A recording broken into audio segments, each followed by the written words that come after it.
Hey, what's up, ladies and gentlemen, boys and girls, and all to you StarCraft fans. Good evening, and welcome to yet another 1 vs 1 shoutcast from Heart of the Swamp. I'm JJ, and it's of course great pleasure to be here with you. Now, this game is going to be between LiquidSnute in the bottom right corner playing the blue Zerg. Now, in the upper right corner, the defender of everything that's righteous and micro-intensive and aggressive as well, Grubby. Grubby's Grubby, actually. The self-made man, his own boss, and the boss task that is a very famous, respected and amazing player with his roots in Warcraft 3 professional scene. Now, I loved Warcraft 3 and I don't know how to say it. I adored Grubby's play in that game, however awkward that might sound. That was just the case because that man was more than just a player in that game. He was an institution when it comes to play, tactics, strategy and mindset.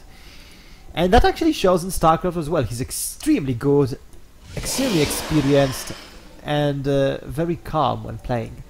And I like that about him the most, I think. The calm, the peace and the proper attitude. Now, enough of my fanboyism towards Grubby. This game is from Go for StarCraft 2 Cup, I believe 281st, something like that. Regardless of the details, it's a fairly good game. And what's interesting about those openings at the 2nd minute mark, when something interesting actually starts to happen. 15 supply hatchery from Snute, a pretty standard opening against Protoss. Now, Grubby's play, in my opinion, is a little more telling and interesting at this point, as he made 2 gases with 5 probes for the time being, 4 probes for the time being in those gases. Now, Cybernetics Core launches strafe after gateway at about 2 minutes 50-second mark. Zealot added for protection. Interestingly enough, and I'd like to point that out to you, ladies and gentlemen, no early natural expansion. A big tell for Snute, who would expect some sort of wall-off at this ramp and Nexus right here. Instead, no such thing. So he's gonna be probably pretty worried and worrisome about any sort of proxy pylon, with fear of warp gate attack when that warp gate finishes in about 2.5 minutes. Let's say it like that. Mothership core, nothing surprising. If you've got 2 assimilators, you are bound to make an early mothership core. That's a very good decision. It can be both aggressive, thanks to mass recall, and defensive, thanks to, of course, force and overcharge with anything in between with time warp. Interestingly enough, Grubby has decided to go for that expansion after building up his initial line inside the base. A telling thing. A thing that I believe does Snute know about it. Let's check it out. Yes, he knows that there's an expansion here, so he, I believe, is a little more calm about what is going on. There's nothing as crazy as he was afraid there might be. There's no proxy pylon that he managed to find, and that he has managed to scout everywhere, but he's generally rather well informed of what's going on. Now, metabolic boost on the way. It's very standard for Zerg. He needs that metabolic boost in order for his Zerglings to defend effectively. What I'm worried about is, well, never mind, 3 queens already on the way, and those 3 queens aren't going to inject those lava as soon as it's possible. They will plant some quick. Now, wow, that mothership core appearing on the aggressive side of things, and it's gotta run ASAP unless it wants to meet an early and untimed demise from enemy's queens, who are throwing darts at it. I'd like to call those darts instead of ace spines because, well, darts make more sense. Third base taken by Snute. Grubby knows, and Grubby might make a play. That play might be actually Dark Shrine. Building that certainly hasn't been scouted by Snute, and it's been pretty late the time he actually does it, because usually can expect a Zerg flyby at approximately 8th minute. That Roach Warren is against any sort of timing, which he knows might take place at the moment because, well, Warp Gate is finished. And that singular gateway, let's just confirm that, yes, that singular gateway might not actually be enough for the time being for Grubby, and he needs to add, well, the 2 Warp Gates here, it just look badly, and, well, robotics added, Dark Shrine as an alternative option. So Grubby is in a pretty good spot with varied technological options as to what to do, what to build, and Dark Templars on the map already. Proxy pylon found by Snute, but there are Dark Templars inside the base already. Now, that hallucinated Phoenix tells him all he needs and wants to know. That Spinecrawler is not in the world of, is in the world of hurt now. Snute making overseer cocoons, and that's a big problem for Snute. He is losing out units, and Grubby, interestingly enough, doesn't opt to go for, well, drones, but for Queen. Is that a good decision? I am not exactly sure. Both Dark Templars are taking pretty good position when it comes to defenses, but they have both been killed without taking as much as more than 2 workers. Now, this Dark Templar isn't going to be as successful as well. The moment that Overseer appears, he's a dead man. And he won't kill that expansion. There's absolutely no chance to do that.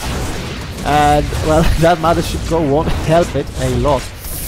So, he might actually try to do it with some very ingenious and complex micro, but I believe it won't be the case, at least not for now. And Snute feeling pretty confident. He managed to kill 3 Dark Templars, and let me tell you, those guys are not cheap. That tells when it comes to Grubby's resources lost. Now, it also means that Snute feels confident. He took out 3 Dark Templars. That's an Archon less. That's his harassment blocked. His harassment practically stopped thanks to Overseers on the map, on the battlefield. It's good. It feels good, and it means you can take this 4th expansion rather safely. Another hallucinated Phoenix for the scouting. Snute looking out for proxy pylons. He doesn't want to be ambushed by those Dark Templar yet again, but what he doesn't know is that Grubby has a warp prism on the battlefield. These blocks are going to be taken out to connect those bases, wise, necessary, and I think a good call all in all. Lots of sentries in order to defend himself from any potential round-by and aggressive play by his enemy. And Snute knows, and Snute doesn't attack. He is confident enough to invest in Hydralisks and whack, annihilate, and butcher everything that Grubby can produce off of a gateway and robotics without Colossi. Hydralisk is an excellent choice. Roach Hydra might be extremely powerful if timed correctly and used at the right time in the right place. Now, those Zerglings are going to have a time of their life. I believe so, at least. They will go straight into that mineral line, and those probes are in a world of hurt. Though I believe a lot will manage to retreat, though at the moment Snute is leading in terms of worker count, and that's a poor news, and that's bad news for Grubby. Grubby has made a gamble with Dark Templars. That gamble hasn't paid off due to the fact that he did not invest properly in what he wanted and should have gotten.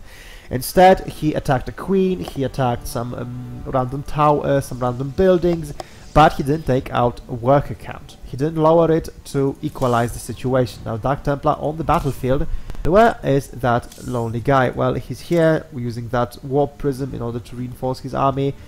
And he'll try his best to take that out, but no way. Another Dark Templar lost for free. And, well, I believe Snute will take that anyway of the week. When it comes to income, well, we can clearly see that LiquidSnute is dominating with 4 base play, and that 4th base is far more, well, riddle me this, he didn't take the Vespin guys as of yet, and I believe that's the best decision. 3 bases with gazes are nice, but Zerg benefits a lot from the 4th base. Now, Grubby knows he's in a tough spot, and that he needs to do some severe and substantial damage. Why is that so? His DT harassment failed. His enemy is going to be ahead in army and tech count, most likely at this point. He needs to make something happen. And what is he going to do? He's going to take out that hatchery. That's a very good decision. He will take out the queen. And with that mass vehicle, he should be able to retreat safely. Those drones are goners. And now, yes, mass vehicle taking out all those units up to safety. And while it did equalize units lost up, Snute has hydraulics on the battlefield without speed upgrades as of yet. Am I right? Yes, he decided to go for, well, range, and he's got roaches with speed upgrade, and that's a big deal. Now, Grubby is in a world of hurt because his enemy has unpowered one of his gateways. He's got a high hydraulics count, and let me tell you, hydraulics just annihilate entire gateway population army any time and day of the week. And now there are a lot of roaches inside in his base, and Snute might try to sandwich his opponent. Those roaches are moving steadily into a position in which they can deal maximum damage, but those immortals do some nice and money worth shots. But Snute is in a commanding position and in a clean lead thanks to the fact that he managed to deal so much damage. It might seem like an equal situation with three bases for with that base being rebuilt and the Snute on the run, but keep in mind it is slowing down Grubby's tech, and Protoss rely on that very heavily. The moment Hydraulics get those level 2 upgrades and their count increases, I am really concerned about Grubby's well-being. Well, he's finally starting his Colossi production, and it's a good call, and I'd like to emphasize how well Grubby is playing, because not only he managed to deter his opponent's 4th base and create enough pressure to buy him some time for those Colossi and be active after a failed DT harassment, but he managed to do so with defending his 3 bases, crucial for Protoss at this point of the game. And this is big, because majority of players at that point, that's a big gamble, 4th base at the time, but those gambles are necessary for Grubby as he is still a little bit behind. At least until those Colossi start popping out in some sort of significant number which could warrant their presence. Now, Artillery's Caven added by Snute, that's interesting. Hive Tech already on the way. Well, if you start Chitinous plating and adding up some Artilleries immediately, but what is more important with Hive Tech are those units. Vipers. Vipers with maxed Snute's army are going to be extremely effective against even potential Colossi, with 1 Colossus on the battlefield for the time being with 2 damage upgrades, which is pretty good. Now, that's trouble for Grubby, because Vipers will just abduct those Colossi, pull them when he wants them, and he wants them inside his army in order to simply annihilate them. He will kill them with substantial ease. Now, Grubby is going to lose those High Templars, and High Templars managed to do some damage to Vipers and Overseas, but that's not enough. He needs Archons, he needs Storms, he needs a powerful front line not composed of Stalkers, which are very weak at the later part of the game, if not used as anti-air, anti-corruptor unit. Perfect example of proof right here. And Grubby has lost. He decided to GG out of this game, and he did so with grace, making a play out to make that 4th base. Now, Grubby played very well, but Snute was simply better and had better timings, and those timings came from effective counter DT play, stopping any potential drops from Grubby that made it impossible for him to buy time. He lost this base here, true, but he decided to make a nice counter-attack, and that counter-attack has actually yielded him some pretty positive results and slowed down Grubby's tech even further.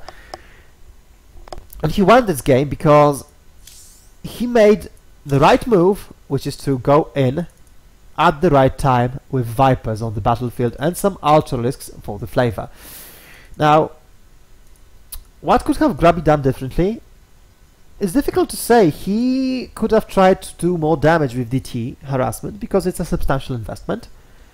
He could have tried to be more aggressive in order to buy him more time, though it sounds perhaps a little too cocky and easy from my point of view, because it's really difficult to pull that off against a good Zerg player with such a creep spread. In general, he just made a gamble with Dark Templars and didn't do enough damage to warrant their presence. And that was it for him. And everything that happened after was just a good play by Snute. He utilized his cards properly, seized the opportunity at the advantage, made the play happen, and in turn finished the game with a positive result to himself. With that conclusion, I bid you farewell, ladies and gentlemen. I will of course see you around next time. JJ, signing out.